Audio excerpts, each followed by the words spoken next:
কাজকর্ম আমি তো 15 বছর ধরে কাউন্সিলর। আমি 10 বছর যখন সিপিএমের বোর্ড ছিল তখন আমি এমআইসি মেম্বার ছিল।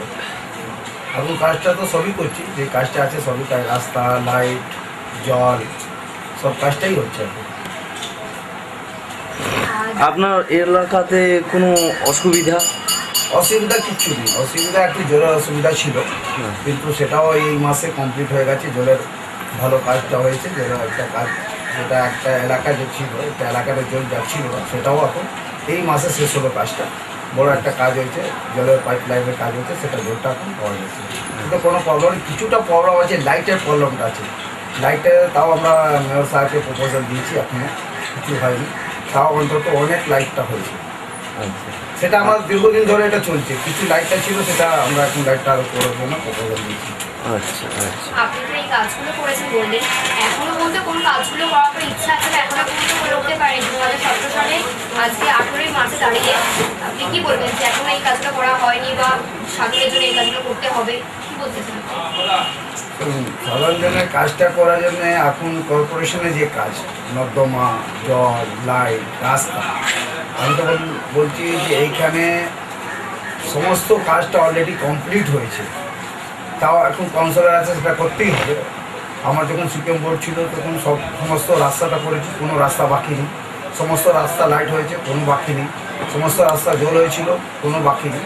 কিন্তু একটু জলের প্রবলেমটা ছিল, কোনো জায়গায় একটা জায়গা ছিল, সেটা জল পাচ্ছিল না। সেটাও আমরা এই এখন কর্পোরেশনকে বলে সেটা হয়েছে। জলের যে কাজটা ছিল সেটা হয়ে গেছে। কাজ বলতে আমার ওয়ার্ডে আর কোনো এরকম কাজ নেই যে কাজ করবো। কাজ করতে গেলে আমার ওয়ার্ডে এখনও টাকা পয়সা আছে, কিন্তু কাজ কোনো এরকম নেই। কারণ এই জায়গাটা হচ্ছে, এই জায়গা যেটা হচ্ছে বস্তি এলাকার জায়গাটা, বস্তি এলাকার জায়গা আমরা খুঁজছি যে একটা হেলথ সেন্টার করবো, একটা কর্পোরেশনে স্কুল করবো, কিন্তু জায়গাটা পাওয়া যাচ্ছে না সেজন্য বলে। কিন্তু এখন দেখুন, এটা আমার জলের ফ্রিজের জল মানে ঠান্ডা জলের কাজটা এখন আমি ওয়াটকোটা থেকে এটা করতে শুরু করেছি। অন্তত 5টা এখন বলেছি ওয়াটকোটা থেকে, ওটা কাজটা এখন শুরু হচ্ছে। আমি চাইছি যে যদি জায়গা ভালো থাকতে, আমি একটা লোকে চান করার জন্য একটা ভালো করতো, ইউনিয়নও হয়েছে, ভালো করে ইউনিয়নও করতো। কিন্তু এখন জায়গাটা হচ্ছে প্রবলেম। বাকিগুলো আমার ওয়ার্ডে কোনো এরকম কাজ নেই, যে কাজ সব কাজ অলরেডি কমপ্লিট হয়েছে। এটাই হচ্ছে কর্পোরেশনের যে কাজটা। আচ্ছা, আসছে আগামী 2018 সাল, আবার ইলেকশন। আপনার কি মনে হয় আগামী 18 ইলেকশানে আপনার এরিয়া থেকে আপনি আবার ইলেকশন নিশ্চয়ই দাঁড়াবেন? সে তো অবশ্যই। সেখান থেকে রেজাল্টটা কীরকম আশা করছেন? দেখুন, এটা আমি বলি যে আমি নিশ্চয়ই দাঁড়াবো, এই কথাটা বলা যাবে না, কারণ এটা তো আমাদের পার্টিগত। এটা পার্টি যাকে দাঁড় করবে সেটাই, কিন্তু যাকে দাঁড় করবে, কিন্তু লোকজন যদি আমার মানে 98 থেকে যেটা আমি কাউন্সিলর আছি ধারাবাহিক, বা এখানে বামফ্রন্ট বোর্ড থেকে যখন থেকে কর্পোরেশন আছে তখন থেকে এখনও কাউন্সিলর, সেটা বামফ্রন্টের সিপিএমই কাউন্সিলর। যদি কাজের ধারাতে লোক না কোনোদিন বলবে না যে কাজ 24 ঘন্টা কাজ কাউন্সিলরকে পাওয়া যায়, যে কোনো কাজ হোক, সার্টিফিকেটগুলো হোক, বা রাস্তা কাজ হোক, বা জলের কাজ হোক, সমস্ত কর্পোরেশনের যে একটা কাউন্সিলরের কাজ, এটা 100% আমি বলবো যেটা করেছি। এটা আপনি যদি দরকার পড়ে আপনি জনগণও বলতে পারবে। কিন্তু এখন যেটা ধরে না, সে এখন যেটা চলছে, সে কখন কী করবে সেটা তো বলা যাবে না। এখন কাজে ধারা যেটা বলা যায়, কাজে ধারা অনুযায়ী যদি আপনি বলবেন যে জিততে ব্যাপার, যে কী হবে, জিতবেন কি জিতবেন না, কাজের ব্যাপার যদি হতো তাহলে 30 বছর এটা বলা যাবে না, বা 36 বছর যে বামফ্রন্ট কোনো কাজ করেনি সেটা হেরে গেছে। আবার এই বোর্ডে যেটা তৃণমূলের বোর্ড এসছে, এরকম কাউন্সিলর নেই যে কাজ হয়নি।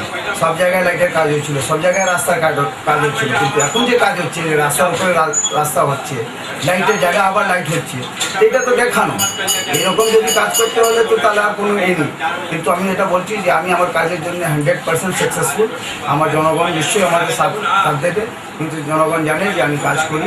সেই জনগণের কাজ এই ধরে যেখানে সমস্ত জায়গা সিপিএম নেই, এই কর্পোরেশনে আপনি আপনাকে বলি যে 50টা ওয়ার্ডের মধ্যে এখন আমি একটা কাউন্সিলর, সে আমার কাজের ধারাতেই আমি জিতেছি। এটাই দেখুন, এই তো এই চ্যানেল আপনারা এসছেন, আমি নিশ্চয়ই বলবো যে এই চ্যানেলকে ধন্যবাদ দেবো। যে এই চ্যানেল, একটাই কথা বলবো যে সবাই দেখুন, কিন্তু এই চ্যানেলের মধ্যে আপনাদেরকে আমি বলবো যে সত্যি কথা সেটা আপনারা মিডিয়াকে দেখাবেন।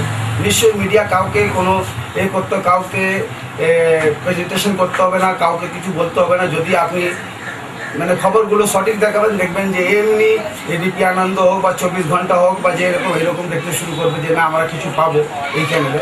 আমি আশা করছি যে এই চ্যানেল সবাই দেখবে, দেখার জন্য আপনারা সঠিক যেটা রিপোর্ট আছে যে আজকে হচ্ছে দেশে, আজকে যে হচ্ছে রাজ্য, সেটা আপনারা দেখাবেন, নিশ্চয়ই লোক দেখবে। আমিও আশা করব, আমিও বলবো যে এই টাইম কলকাতা 24x7 সবাই দেখবে। এটাই